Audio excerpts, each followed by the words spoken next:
The fugitive boy is cornered, the high-voltage sign looming behind him. With pursuers closing in, he stares at the sparking cables, terror gripping him. He'd rather die than go back. Since there's no escape, he chooses the end. He grabs the live wire, blue electricity surging through his body. Screaming in agony, he embraces the lethal shock to escape his captors. The smoke clears, and the boy rises from the ashes. Though his body is half skeleton, the crimson resurrection heart beats violently in his chest, forcibly knitting his flesh back together. In this world, cursed miracles known as mutant hearts exist. Within the city shadows, a cruel destiny revolving around immortality and power begins to unfold. These heart mutants possess terrifying powers beyond logic. Hunted like monsters by the military, they use everything from plant manipulation to brute force just to survive the slaughter. But for Kim Geo, this is no blessing. Reborn as a half-skeleton vagrant huddled by the trash, he realizes his life is a complete mess because of this accursed heart. He finds a piece of moldy bread in the rot. Starvation overrides disgust. He shoves it into his mouth, thinking it doesn't even taste that bad, eating like it's a feast. A stray dog approaches, and kind-hearted Geo shares his meager meal. But his kindness draws a whole pack, and for a split second, he panics, thinking the Institute's hunters have found him. In the alley, a group of punks is cornering a high school girl. Geo hesitates to get involved, thinking it's just a local spat, but the girl looks absolutely terrified. They're just low-level thugs bullying someone weak. Even though he needs to stay hidden, watching them torment the helpless girl makes his blood boil. He can't just ignore it. Geo drops a cold insult. When the blonde punk spins around to retaliate, he comes face to face with the gruesome skull mask and screams in pure terror. Before they can react, Geo strikes. Even a fraction of his monstrous strength is terrifying, and his cold stare warns the trash to get lost immediately. The punks flee, screaming about a ghost. The shaken girl stammers to say thank you, only to look up and freeze at the sight of the gruesome skull face under the hood. She collapses, screaming hysterically for him to stay away. But the monster ignores her completely, crouching down to happily munch on the dog food that fell from her bag. But she sees something jaw-dropping. The terrifying skeleton monster is grabbing the dog food, stuffing his face, and politely apologizing for scaring her. Thinking she fled, Geo sighs in relief and happily enjoys his feast, unaware Haiji is watching from behind the door, completely shocked that he's eating dog food. Watching the stray dogs surround Geo, Haiji realizes he's a hard mutant. Guilt washes over her. He just saved her, yet she was so rude to him. Kindness overcomes fear. Haiji gathers her courage, returns to the roof, and tremblingly offers a wrap sandwich to her terrifying-looking savior. He takes it with trembling hands as Haiji apologizes. Geo notes, heartbreakingly, that he's only seen this wrapper in the trash before taking a massive bite. One bite sends him to heaven. The fresh ingredients move him to tears. To Geo, this girl feeding him a feast looks like a literal angel. Misunderstanding cleared, Haiji asks for his name.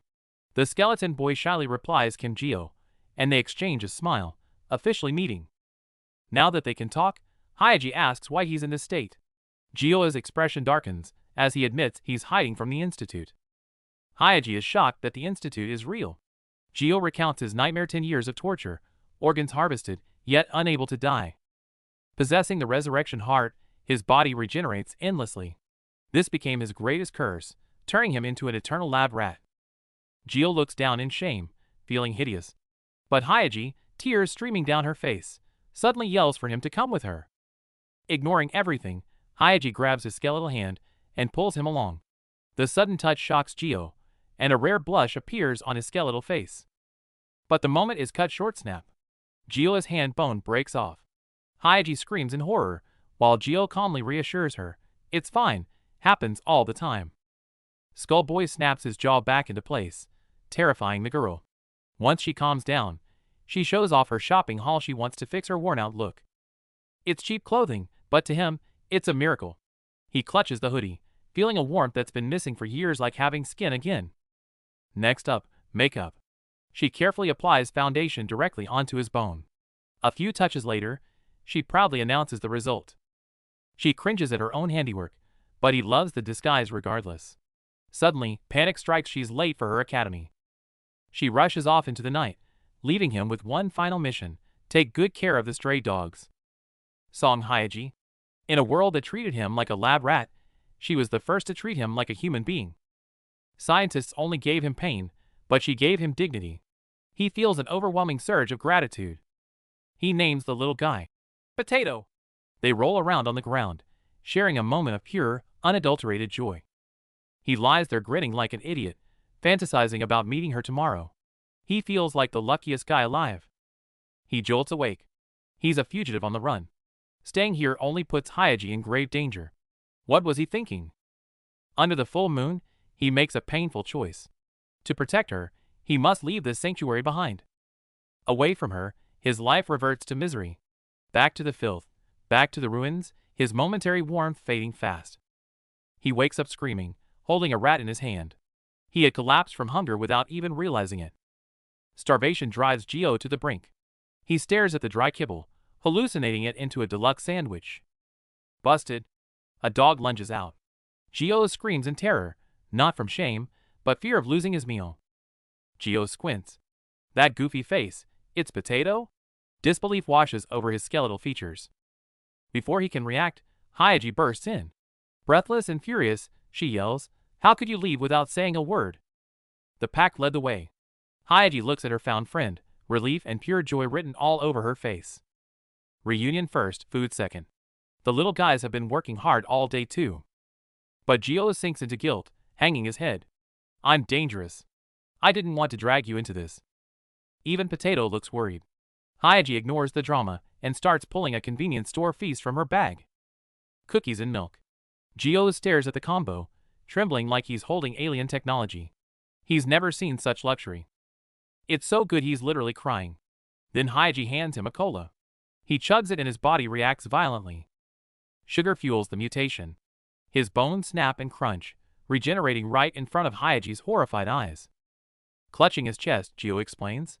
Regular food is too slow. It'll take years and less. He consumes massive amounts of blood. He swallows the blood comment. He admits the lab only kept him healed to torture him. That's why they want him back.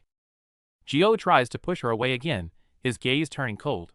No matter where I hide, being with me will only get you killed. Gio panics at the mention of police, but Hyaji drops a bombshell. Don't worry, my sister is a cop. Then, she screams the secret that shatters his world. She's a heart mutant, just like you. Her sincere smile and plea for trust leave Gio torn between fear and hope. At the shelter, seeing the lively puppy Potato brings a flicker of warmth to Gio's cold heart. For the first time in 3 years, someone reached out. Gio breaks down in tears, swearing to stop running like a coward. She smiles, unaware that a deadly storm is brewing right behind her. Boom! Peace shatters instantly as the skull mask attacks, leaving her frozen in terror. These guys have no limits. They choke her out, using her as a hostage to force Gio's hand. The man with a lighter smirks through the smoke. Finally found you, you damn skeleton monster. Treating him like trash, they rope him to the back of the car and slam on the gas. His body grinds against the asphalt, screaming in agony, but one thought screams louder. I have to stop them. It's all my fault. Seeing her captured hurts him more than his shattered body ever could.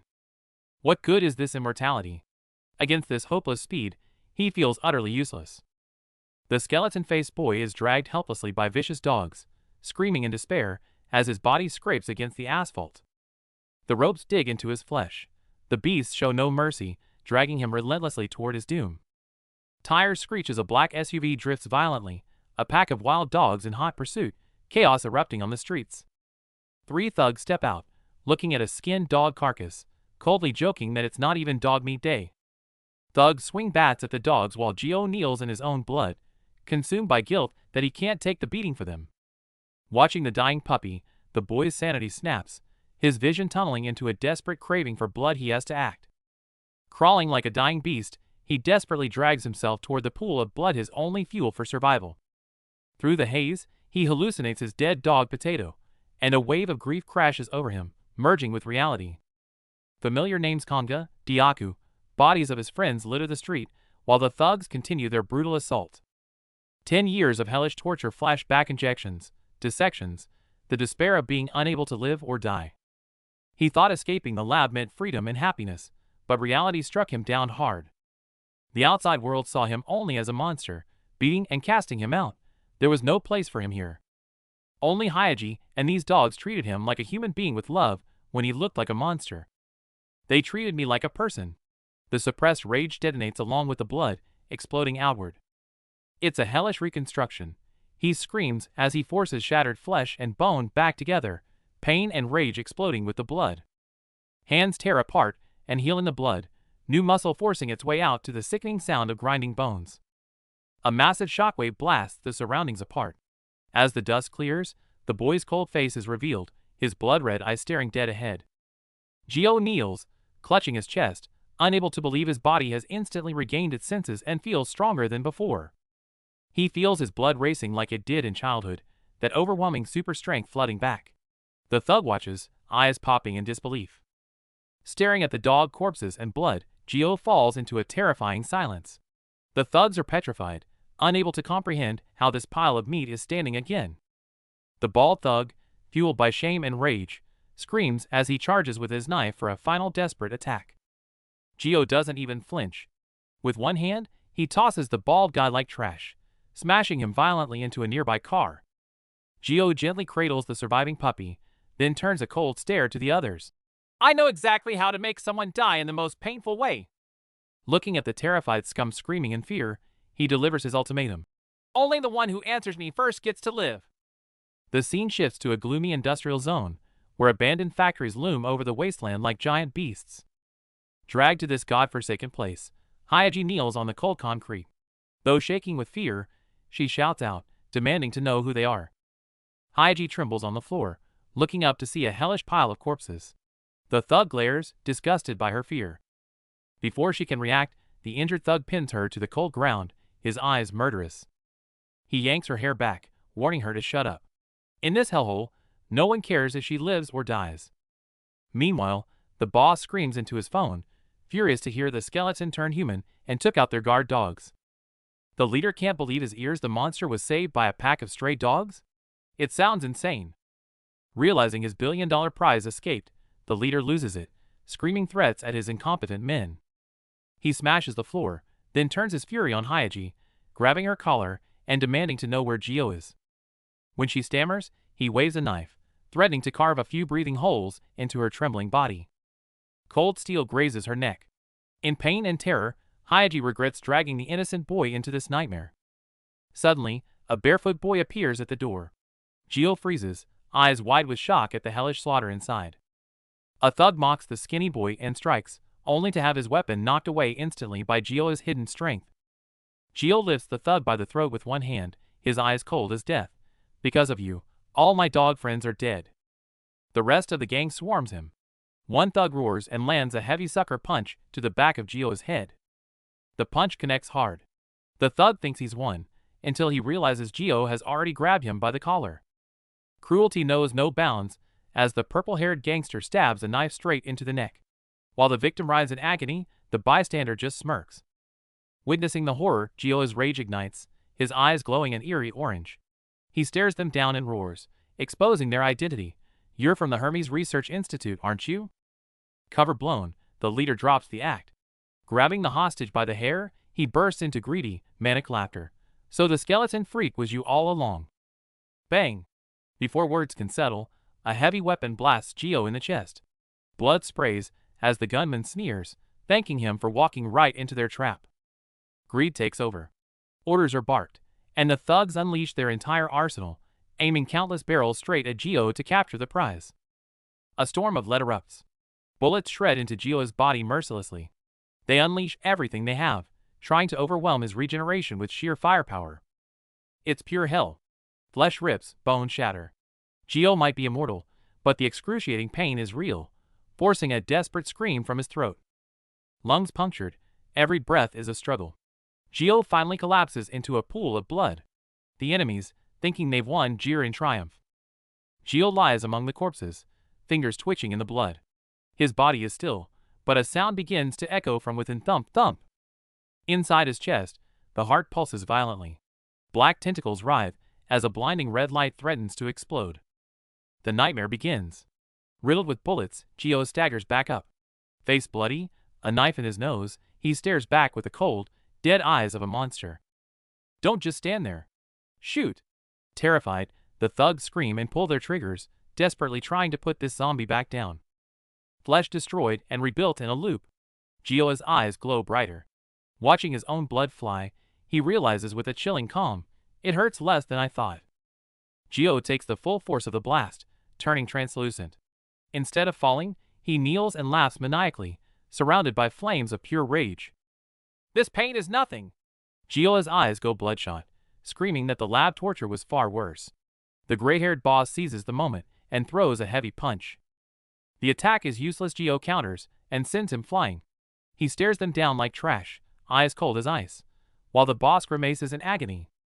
Gio endures it all, floating in midair like a monster. Before the enemy can react, a crushing blow slams down, leaving him screaming in pain. Chaos erupts.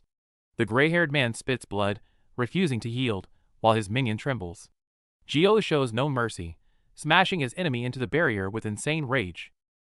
As his fist flies, a memory flashes in Gio's mind, the silly little dog, the family, that once fought so hard to protect him. Don't come near me again! Gio goes berserk, blasting the scumbags away. He refuses to feel that loss again, refuses to run while holding a corpse. The gunman grabs the girl by her hair, screaming, "Don't come closer!" Before he can finish, Gio's fist smashes into his face. No time to even think. Just to see them again. Gio grits his teeth and smashes through a massive metal tank. He charges through the ruins, driven solely by the will to win. The once arrogant thug is pinned down, crying and begging, "I'll give you anything!" Gio looks down coldly, a cruel smile forming. Too late. Without hesitation, the finishing blow lands. The ground cracks, eyes roll back, and blood sprays as his scream is cut short in his throat. Gio roars and unleashes his full power, sending the gray-haired boss flying. The air rips apart as a massive shockwave consumes everything. Silence falls. Gio gasps for air, blood dripping from his fist. He stands there, staring down at the unconscious enemy, his eyes hollow and heavy. Amidst the wreckage, Gio stands as the last one breathing. He mumbles incoherently, seemingly dissociated, his bloody back turned cold even as Hyaji calls out to him in terror. He drags his bare feet forward, every step heavy with exhaustion. Hyaji, paralyzed on the ground, stares at the man who took countless bullets yet still walks, her voice trembling. "Mister, are you really okay?" Finally, Gio's strength gives out, and he collapses to his knees. Without hesitation, Hyaji rushes forward and wraps her arms around him from behind, sobbing, "I'm so glad! Thank God you're alive!" But there's no relief in Gio's eyes, only agonizing guilt. He grits his teeth. "They died to save me!" Hyaji holds on tighter, caring only that the person in front of her survived. Gio freezes at her words. In that cold pool of blood, they cling to each other. Deep down, he knows he's the one who should be grateful she gave him a reason to exist. Though they survive the battle, the gears of fate keep turning. After this brief respite, a crueler storm awaits. The scene shifts to a swarm of police cars. Gang members are shoved into custody, the night's bloodshed hastily labeled as internal conflict, burying the truth under the wail of sirens. Deep in the woods, Hyaji and Gio watch from the shadows. Eyeing the flashing police lights, she whispers that they must stay hidden. Involving mutants would make things too complicated for her sister to handle. Survival brings no relief, only grief. Looking at the cold, lifeless bodies of the dogs, Hyaji breaks down, while Gio kneels beside them, trembling uncontrollably, whispering a hollow, "I'm sorry." Hyaji strokes their fur, calling out their names one by one. Her heart shatters with guilt. She only gave them scraps of food, yet these loyal souls sacrificed everything to protect her. "It's not your fault," Gio screams, cutting her off. In a frantic state, he bites his own finger until it bleeds. If blood brings him back, maybe his blood can bring them back too. But reality deals him a cruel blow. The wound heals instantly, too fast to shed enough blood. Staring at his restored finger, Gio feels only despair. "Damn it, why am I such a monster?" Hyaji grabs Gio, screaming to stop his frantic self-harm. "Stop it! You'll only make the kid sadder." That single word sadder, snaps him out of his frenzy. Gio can't believe it, convinced he's hated. But Hyaji gently assures him, even though these stray dogs were wary and aggressive at first, they truly came to love him in the end. Looking at the scarred dog, Hyaji is washed with guilt, realizing the abuse it suffered and her own misunderstanding. Only scarred souls recognize each other. She tells him the dog approached him because it understands his pain. A sudden discovery. They spot a goofy little puppy sticking its tongue out the future fries. Hayaji panicked thinking he was lost, but he's just bonding with the pup, asking in disbelief, "Don't you hate me?" Haunted by guilt over his lost friends, he freezes the puppy has fallen asleep in his palm, trusting him completely. She decides to keep it. Before he can worry about the pursuers, she's already calling her sister for backup. Night falls. The future is uncertain, but with a companion by his side, he follows her to a safe haven. Arriving at her apartment, he hesitates at the door, feeling too dangerous and dirty for such a warm home. She laughs off his worries. He's a hero, not a monster. Plus, her detective sister is waiting to meet him. Suddenly, he catches his reflection and screams in terror. His face has regenerated. He has a nose and eyes. She's amazed by his restored face, but he's confused. Years of experiments made him forget his human appearance. Staring at his youthful face, she realizes something's off. He's way too young to be called Mr. When asked his age, he counts the years of torture in the lab. Turns out, he's only 17. They're the same age? She's thrilled, while he tears up just happy to finally be treated like a human being. Hayaji suggests they drop the formalities. Gio stands there confused holding the puppy, but she just shoves him off to wash up for dinner. This home-cooked meal is heaven for Gio. He and the puppy are exactly alike, burying their faces in the bowls, screaming about how delicious it is. Hayaji is shy about her simple cooking, but Gio is literally weeping with joy, calling it the best meal of his life. She adds that her police sister won't be home tonight. After dinner, she points to the sofa for him to sleep on. Gio panics, feeling unworthy of such luxury, and stammers that the floor is totally fine. She closes her door after saying goodnight. Left alone in the quiet living room, Gio clutches the blanket, blushing and overwhelmed by this sudden peace. He stares at the flat-screen TV and flowers like an alien. He sinks into the sofa, shocked by its softness. It's a million times better than his bed at the lab. Suddenly, the little guy starts inhaling food again. Gio freaks out, thinking something is wrong, and lunges forward with a scream. He dives right at it, but the puppy just looks up with a confused face. Gio sighs, wiping cold sweat from his forehead in relief. Back under the warm covers, Gio cuddles the puppy close. The softness makes him finally relax completely. Since it's the child of his old dog Potato, he decides to name it Fries. Looking at the happy pup, he makes it official. A warm bath, hot food, and a soft place to sleep. For the first time, Gio realizes this is what happiness feels like. But just as he drifts off, a massive wave of fear suddenly strikes. The nightmare drags him back to hell. He remembers his fellow experiments running for their lives in the pipes, hunted by armed soldiers. The hunters scream not to let them escape, followed by a massive blast. 2 test subjects are instantly blown away by the shockwave, their screams drowned out by the explosion. Suddenly, a terrifying energy bursts from the center, knocking the soldiers back. Blue ice crystals spread wildly as the test subject, Kim Gio, loses control of his power. Debris crashes down from above as they crawl through the ruins. The masked companion, face bloodied, desperately urges the black-haired boy to keep moving. The exit is right there. They sprinted toward the light with everything they had, but that was just the beginning of the nightmare. In the chaos, they were separated, leaving him to escape alone, consumed by fear. Gio wakes from the nightmare with a start, clutching a plushie tight. The thought of his friends still suffering tears him apart, and he swears he won't let anyone take this sliver of peace away again. His right eye turns blood red, his gaze icy cold. Gangsters or hunters, if anyone dares to touch his new life, he will make them pay dearly. Suddenly, the scene cuts to broad daylight. Gio is sprinting down the street like a madman, drenched in sweat, screaming his dog's name, Fries. The cool guy who swore to destroy his enemies just moments ago completely breaks down, crying like a lost child.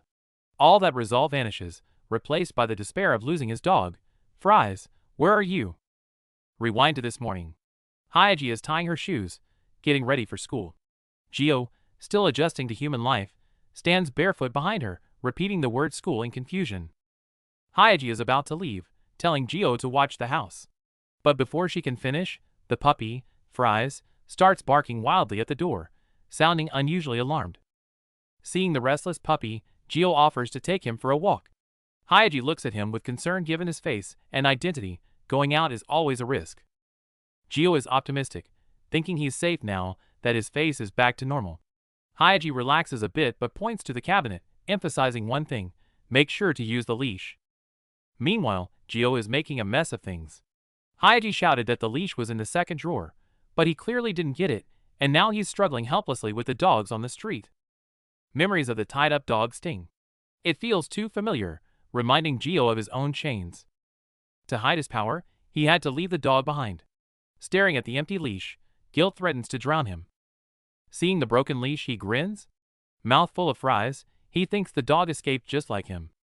He sprints while stuffing his face, tears and sweat flying. Absolute chaos. Panicked, he digs through trash and asks rats for directions. He's completely losing it. Nightmares fill his head, cars, thugs hurting the dog. He's scaring himself to death. He swore to protect it. Mid-breakdown, he realizes, wait, is this a school? By the field, Fries is watching soccer. Gio realizes it followed Hayaji's scent here. Before he can celebrate, the PE teacher chases him with a stick. His speed leaves the teacher stunned. Chaos on the stairs, peaceful soccer below. The contrast is jarring. Hiding behind a tree, he watches normal kids with envy. Then, the word mutant catches his ear. The tablet shows a bounty on mutants. Terrified, Gio knows he needs to grab the dog and run. He found the dog. But nearby, girls are watching a dance video. The mood shifts to an eerie calm. Minjong and her friends spot a fluffy puppy on the street, their eyes lighting up with pure delight. While recording a video, a man's face suddenly pops up on screen, turning their joy into instant panic. Hiding behind a tree, Gio stammers an apology. He wasn't filming, he was just worried about his puppy. Fries! Panic turns to attraction as the girls realize this creeper is actually an incredibly handsome junior. The girls immediately start flirting, demanding his Instagram and inviting him to join their TikTok, overwhelming the shy boy. Even the school beauty gets rejected? The girls can't believe it, wondering if he's playing hard to get. Gio tries to awkwardly shuffle away, but Minjong watches him go with a playful, predatory smile. Minjong tries to tease him with the dog, but Gio ignores the flirting and reaches out to snatch his property back. As Gio comforts his puppy, Taegu watches from a distance, jealousy boiling over at the sight of them together.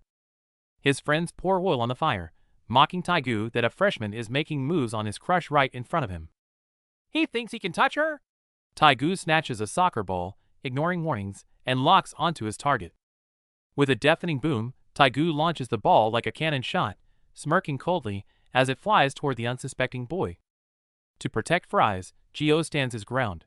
He takes the hit, and the impact creates a shockwave that stuns the crowd. Blood splatters, and screams erupt. Taegu, previously acting tough, is now stammering apologies in pure panic as the situation spirals. Red tries to walk away with a warning, but Gio stands his ground, fiercely protecting his puppy and demanding an apology. Red tries to laugh it off, but a sudden double nosebleed instantly ruins his tough guy act in front of Minjong. Gio decides they're even and walks away with Fries, leaving the stunned bullies confused by his nonchalance. While the thugs plot to track him down, naive Gio walks away smiling, thinking he actually made some new friends. Just as Gio reflects on his day, Red catches up to him with a surprisingly friendly shout from behind. Red throws an arm around him, feigning friendship and offering to buy bread, instantly disarming the naive Gio.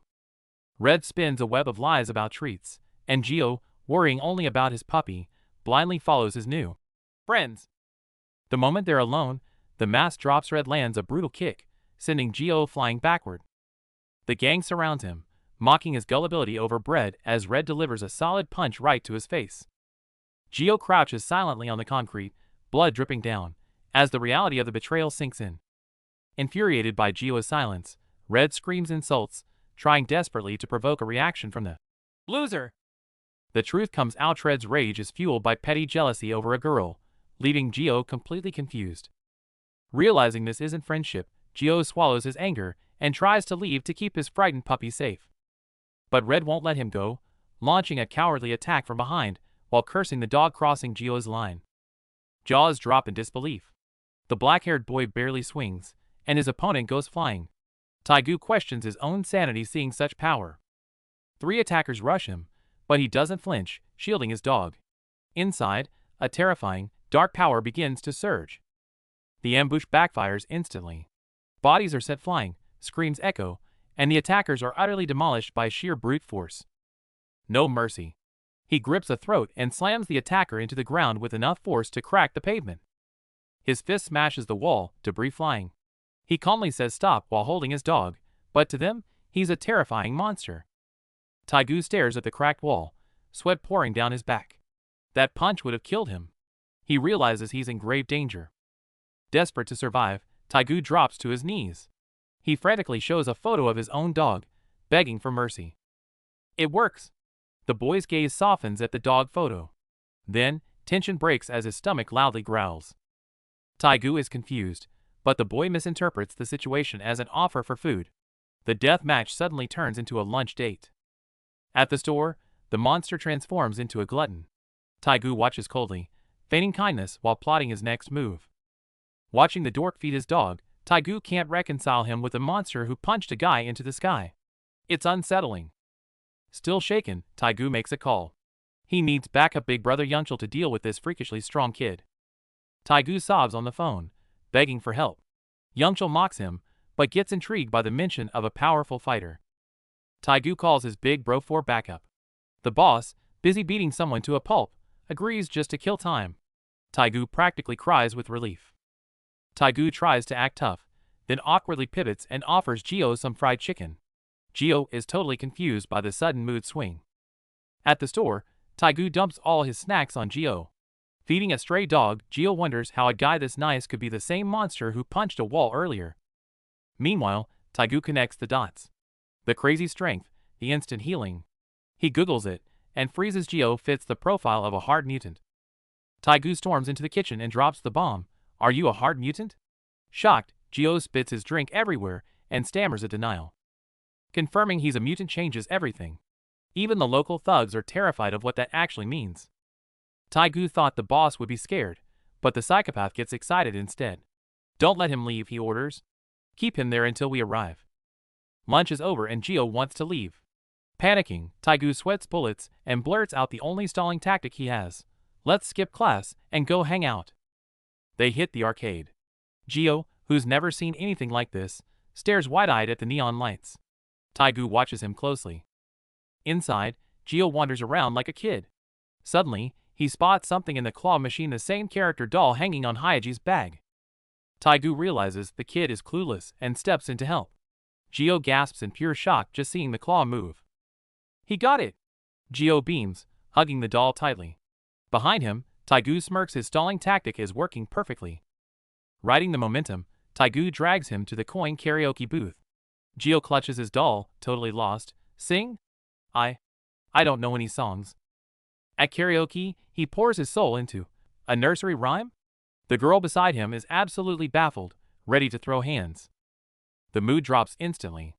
Gio mumbles that he got separated from his family at 7, and this is the only song his mom taught him. The red-haired punk tries to act tough, but he's tearing up. He slams cash onto the table. If you can't live a normal life, then live an extraordinary one. No time to waste. Redhead drags Gio to the arcade, and they go absolutely ham on the electric drums, beats flying everywhere. But on the dance machine, Gio is hopeless. Redhead laughs at his clumsy moves while Gio gasps for air, totally drained. Outside, it's Redhead's turn to collapse. Gulping down water, he admits that for the first time in his life, he actually had fun. His phone rings, and his blood runs cold.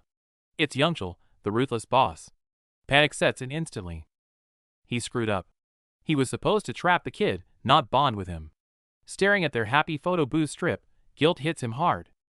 The vibe in the alley is suffocating. Redhead kneels, trembling, desperately apologizing to the gangsters looming over him. Surrounded by thugs with baseball bats, Redhead is terrified but grits his teeth. He decides to take the fall. It's not the naive kid's fault. It hits home. Redhead has an old dog too, and the mere thought of losing his pet brings him to tears. He realizes with a jolt that the kid dies, who takes care of the puppy. That thought terrifies him more than the beating. Bam! A heavy fist crashes into Redhead's skull. He hits the ground hard, body shaking from the impact.